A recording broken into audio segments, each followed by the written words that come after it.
Muitas pessoas não parecem conhecer o quão grande é a Sibéria. Mas como você pode ver neste mapa, a massa terrestre da Sibéria é tão maciça que cobre quase 77% de toda a Rússia. Entretanto, o tamanho e o frio extremo não são a única coisa chocante sobre a Sibéria, como novas descobertas no local estão povoando. O que os cientistas descobriram na Sibéria? Você deveria ter medo?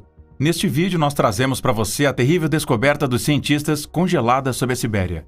A maioria das pessoas não vai escolher estar na Sibéria, na verdade lugar usado como um castigo na Rússia no passado. Graças à sua temperatura gelada, se tornou o lugar perfeito para o governo despejar pessoas de quem ele não gostava. A Sibéria pode ser referida ao Distrito Federal Siberiano da Rússia, ou Sibéria-Rússia, mas a definição mais ampla e o uso mais comum é a região geográfica que abrange a Sibéria, que se estende das montanhas Urais a oeste até o Oceano Pacífico a leste e ao sul, do Oceano Ártico, e até as colinas do Cazaquistão norte e central e as fronteiras da Mongólia e da China. Com 13,1 milhões de quilômetros quadrados, a Sibéria cobre mais de 3/4 da Rússia.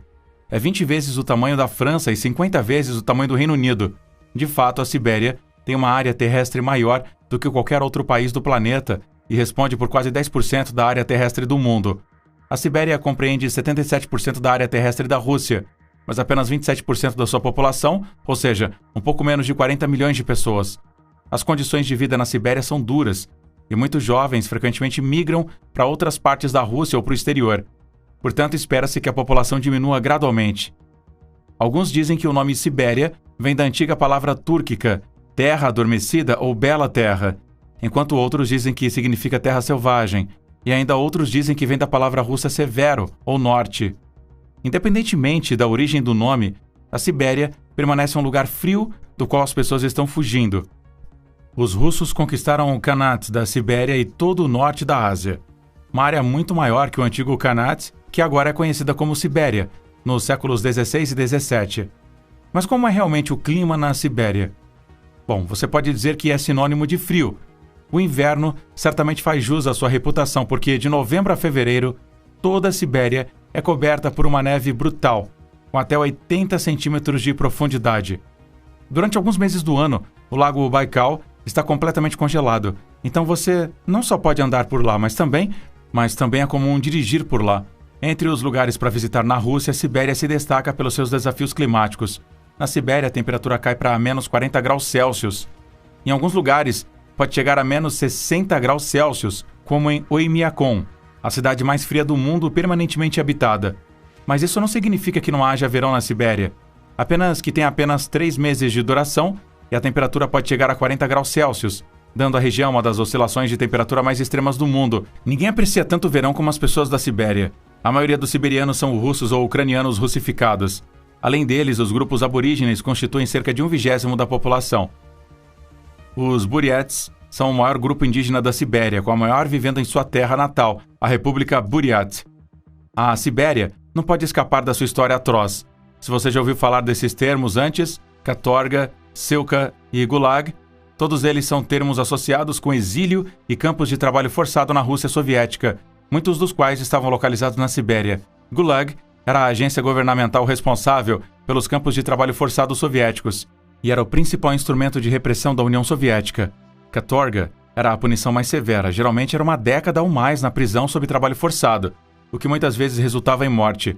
Silka ou exílio envolvia vários tipos de banimento, tais como exigir que a vítima morasse em uma das cidades da Sibéria sob controle policial. Isso não quer dizer que não haja nada de interessante na Sibéria. Na verdade, os cientistas são atraídos para a região por causa das excitantes características naturais e descobertas que se escondem por lá. E algumas dessas descobertas são chocantes. Por exemplo, os cientistas são atraídos pelo Lago Baikal, que tem múltiplas distinções. Você pode ouvi-lo chamado de Mar Baikal, mas isso é por causa do seu tamanho.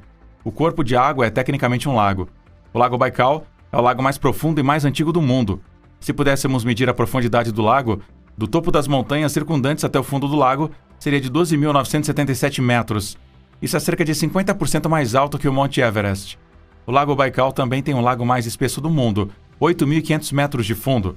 O Lago Baikal é único porque tem 20% do total das reservas mundiais de água doce não congelada.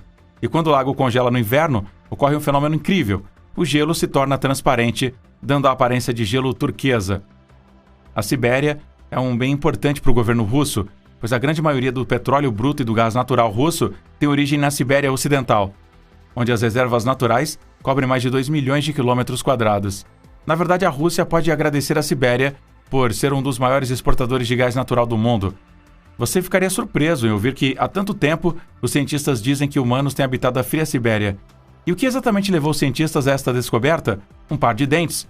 Os cientistas descobriram uma população previamente desconhecida de humanos, bem antigos, depois de descobrir um par de dentes de crianças perdidos há 31 mil anos na Sibéria. Durante a Era do Gelo, essas pessoas viviam no nordeste da Sibéria e eram geneticamente distintas de outros grupos da região, de acordo com um novo estudo. Faz você se perguntar como eles sobreviveram ao frio brutal com o conforto moderno do desgaste térmico e do aquecimento doméstico. Os cientistas examinaram dados genéticos extraídos dos dentes, assim como o DNA de outros restos antigos descobertos na Sibéria e na Rússia. Ao fazer isso, eles reconstruíram 34 genomas antigos datados de 31 mil a 600 anos atrás, ajudando a resolver o mistério de como os humanos paleolíticos se espalharam pela Sibéria e depois atravessaram a ponte da Terra de Bering para as Américas. Os minúsculos dentes pertenciam a 2 crianças masculinas sem parentesco e foram descobertos no sítio Yana Rhinoceros Horn, ou RHS, do rio Yana, na Sibéria. Apesar do fato de Yana RHS conter milhares de artefatos, incluindo ferramentas de pedra, objetos de marfim e ossos de animais, estes dentes são os únicos restos humanos conhecidos no local. Os dentes e artefatos são as primeiras evidências de ocupação humana na região. Os dentes também são restos humanos antigos do Pleistoceno, encontrados em latitudes elevadas.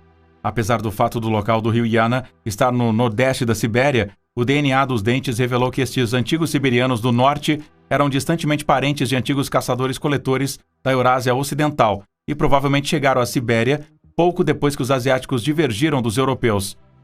Outras populações chegaram mais tarde na região, e acredita-se que os humanos tenham habitado o Alto Ártico há 45 mil anos, com base em evidências com marcas de cortes em ossos de mamute abatidos. Os autores do novo estudo estimaram que o povo de Yana divergiu de outros povos eurasianos por volta de 40 mil anos atrás.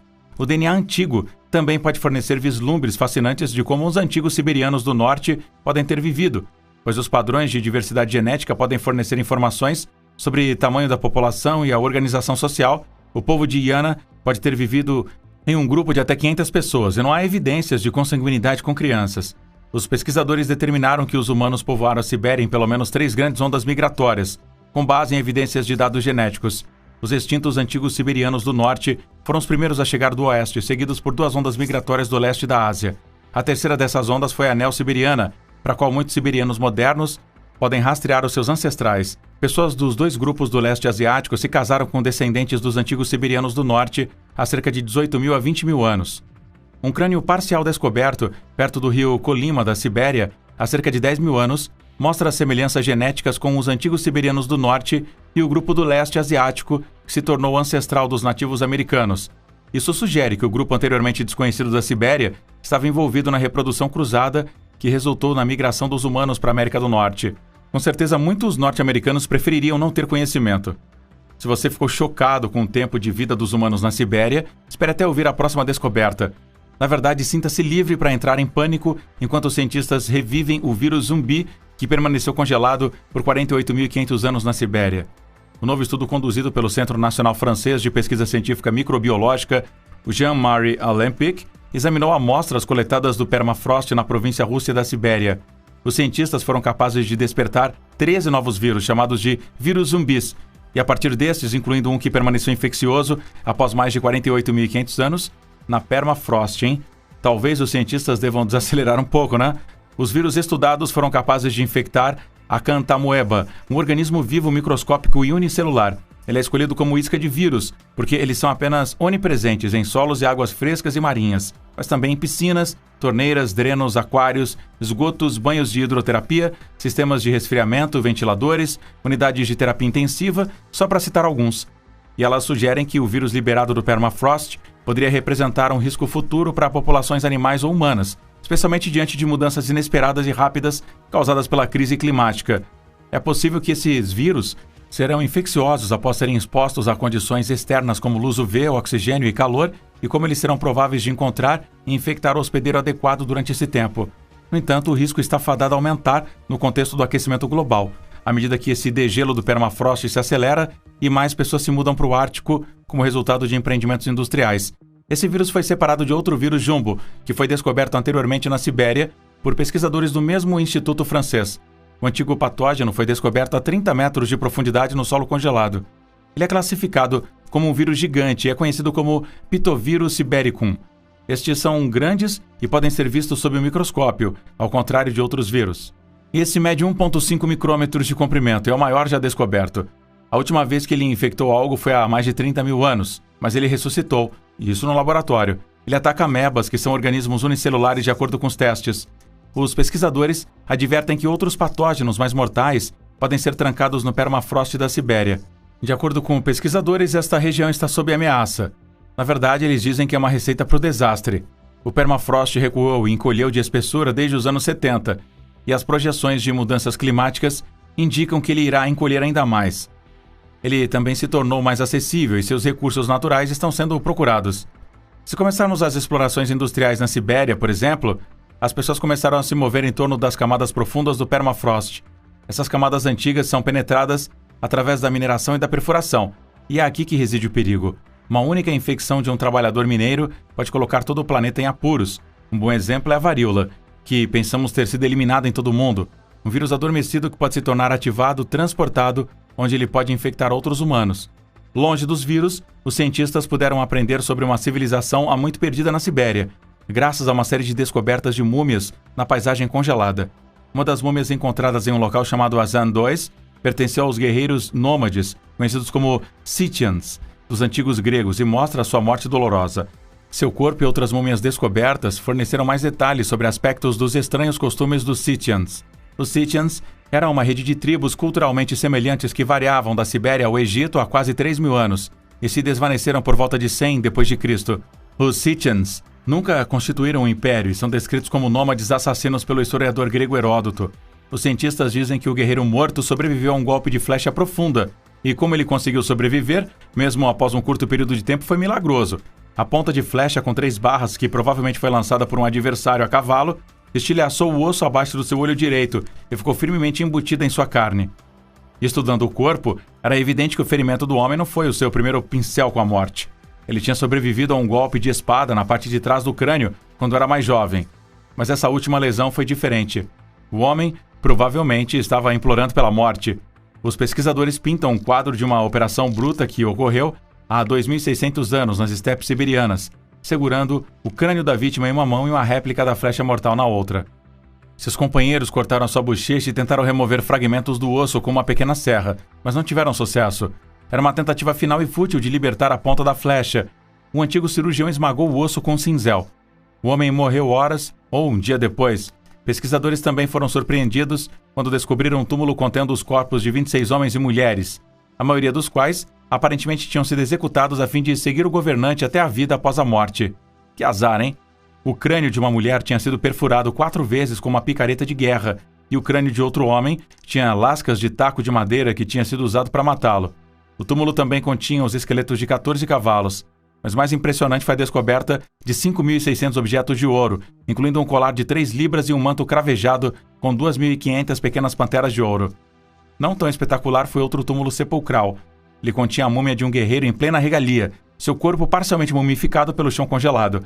Os cientistas sentiram que eles acertaram o jackpot quando a múmia foi descoberta intacta, completa com roupas, armas, ferramentas e até refeição destinada a sustentá-la na vida após a morte. Ela foi enterrada ao lado de 2 cavalos em pleno arnês, abatido e arranjado e voltado para o nordeste. O presidente da Mongólia emprestou à equipe o seu helicóptero para o pessoal transportar as descobertas para um laboratório em Ulaanbaatar, a capital do país.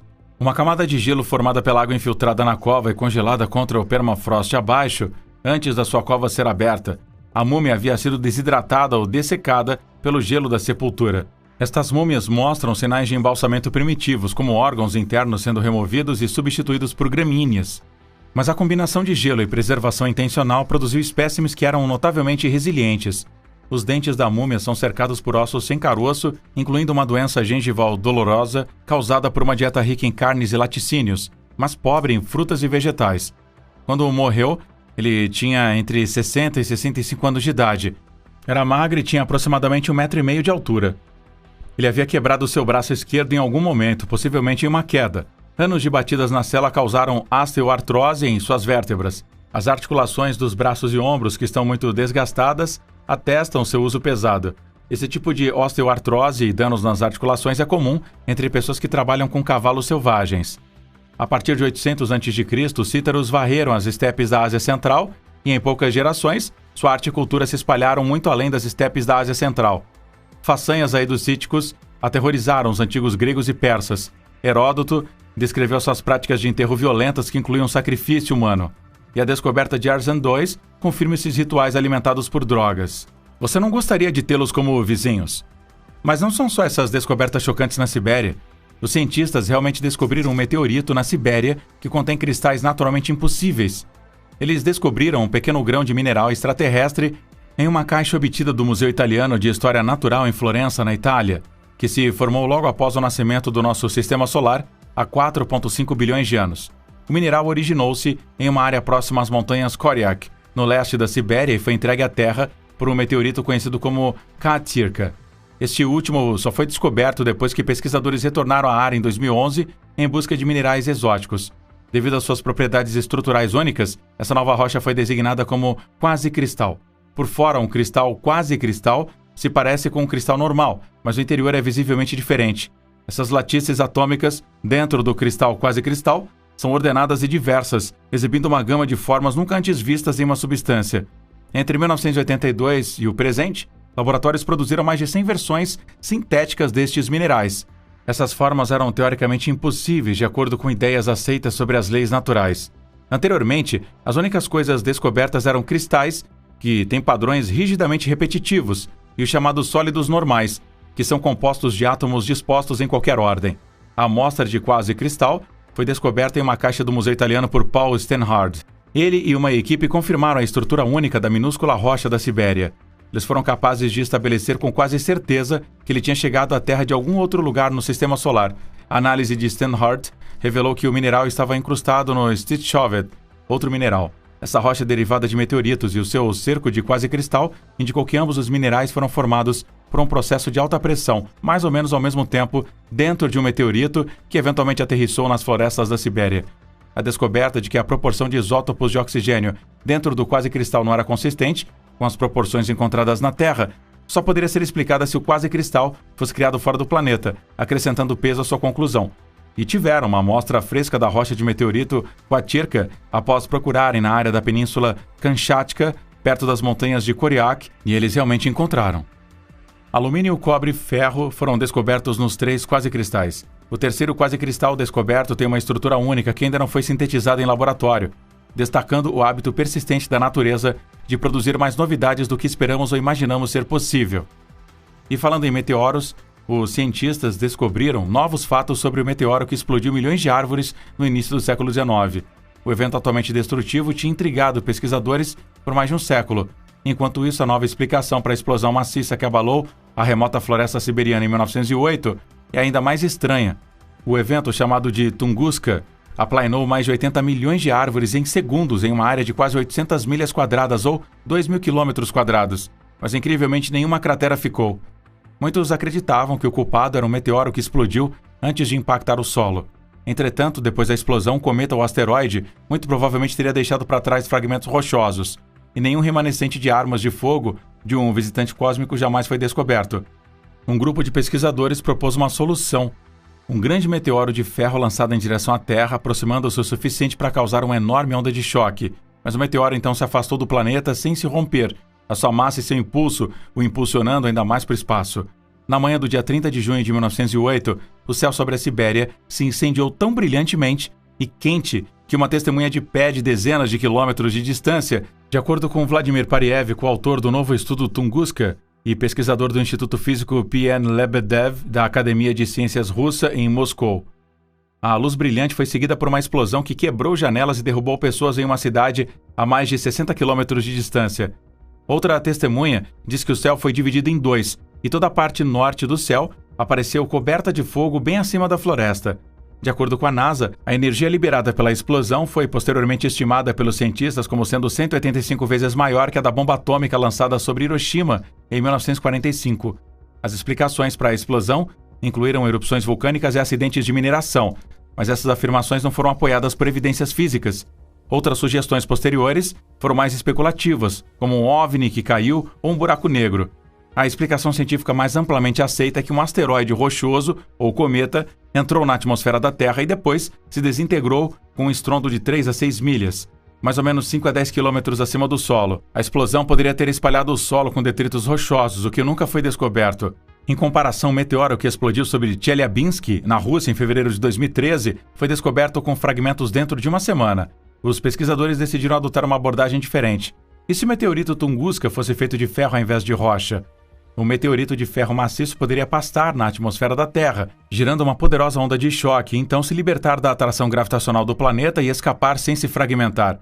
Para colocar essa teoria à prova, os cientistas usaram modelos computadorizados para calcular os caminhos dos meteoritos. Eles viram objetos de 164 pés ou 50 metros de diâmetro, grandes quanto 200 metros. O objeto era feito de rocha, gelo ou ferro e se aproximaram da superfície da Terra com 10 ou 15 quilômetros. Os cálculos revelaram que corpos espaciais feitos de rocha e gelo se desintegrariam completamente sob as enormes pressões geradas pela sua passagem através das altitudes troposféricas. Apenas asteroides feitos de ferro, com um diâmetro superior a 100 metros, podem sobreviver sem serem rachados e fragmentados em muitos pedaços. O meteoro Tunguska foi estimado entre 100 e 200 metros de diâmetro e viajou a aproximadamente 72 mil km por hora através da atmosfera.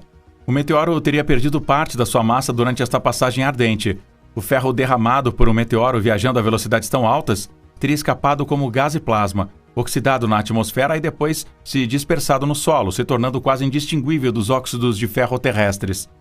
Pesquisas anteriores calcularam o poder das ondas de choque produzidas por meteoros com base no objeto entrando na atmosfera terrestre em um ângulo muito íngreme e atingindo o solo ou explodindo em pleno ar. Mas, no caso do meteoro Tunguska, o objeto espacial rico em ferro pode ter entrado na atmosfera terrestre em um ângulo muito raso, aproximadamente 9 a 12 graus, tangencialmente à superfície. Ele então teria passado pela atmosfera, produzindo uma onda de choque a uma altitude de 6 a 10 milhas, capaz de aplanar árvores por centenas de quilômetros e queimar a superfície. Entretanto, devido à massa e ao momento do meteoro, ele não se partiu e, em vez disso, saiu da atmosfera e retornou para o espaço. Vamos ouvir o que você acha dessas descobertas na Sibéria na seção de comentários abaixo.